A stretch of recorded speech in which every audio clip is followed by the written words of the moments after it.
Kalamkaval cinema കണ്ടതിന് ശേഷമുള്ള full review ആണ്. പതിഞ്ഞ താളത്തിൽ തുടങ്ങി ഒരു ശകലവും ബോറടിക്കാതെ ഒരു 2.25 മണിക്കൂർ 2 മണിക്കൂർ 20 മിനിറ്റ് താഴെയുള്ള സിനിമ, ബോറടിക്കാതെ ഇങ്ങനെ പോകുന്ന സിനിമ. ഇതിനകത്ത് ഈ സിനിമ കഴിയുമ്പോൾ നമുക്ക് തോന്നുന്നത് എന്തോ കാസ്റ്റിംഗ് ആണ്. 2 പേരാണ് മെയിൻ. നമുക്കറിയാം മമ്മൂട്ടിയും വിനായകനും.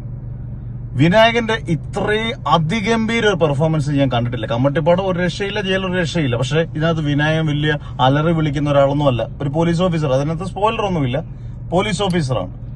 പക്ഷേ അവസാനം എല്ലാം നമ്മൾ ആദ്യം മുതൽ അവസാനം വരെ വിനായകന്റെ കൂട്ടത്തിൽ സഞ്ചരിക്കും. കൈയടിച്ച് ലാസ്റ്റ് തിയേറ്ററിൽ കൈയടിച്ച് നമ്മൾ ഇറങ്ങത്തുള്ളെന്നുള്ള ഉറപ്പിക്കാവുന്ന രീതിയിലാണ് വിനായകൻ. അതുപോലെ പെർഫോമൻസ്. പിന്നെ മമ്മൂട്ടി ഇതുവരെയും അദ്ദേഹം ചെയ്യാത്ത, ഞാൻ പറഞ്ഞല്ലോ, ഭാസ്കര പട്ടേലോ അഹമ്മദ് ഹാജിയോ കൊടുമൺ പോറ്റിയോ ഒന്നുമല്ല.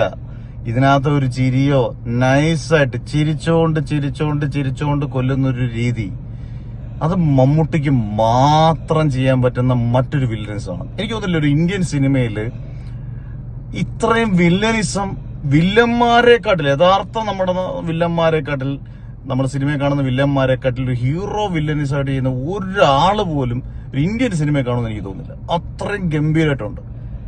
ജിതിൻ കെ ജോസ് ഇതിന്റെ സംവിധായകൻ, കപ്പിത്താൻ, കയ്യടി കൊടുക്കണം മക്കളെ. കാരണം ആദ്യത്തെ കന്നിപ്പടമാണ്, ആദ്യത്തെ പടമാണ്.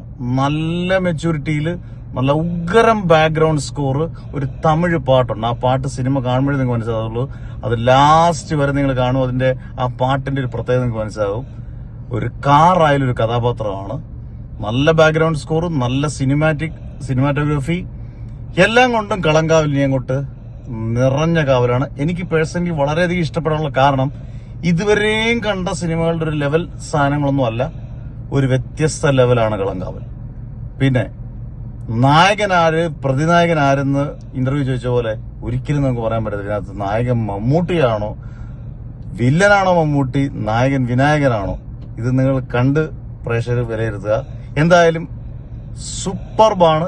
2 പേരും മത്സരിച്ച് അഭിനയിച്ചിരിക്കുന്ന പടം Kalamkaval must watch in theatres. 8 മാസത്തെ ഇടവേളയ്ക്ക് ശേഷം മമ്മൂട്ടി തിരിച്ചു വന്നിട്ടുണ്ടെങ്കിൽ അത് ഗംഭീര തിരിച്ചു വരവാണ്. Wait and see. അടിപൊളി പടം, സൂപ്പർ പടം. Don't miss it.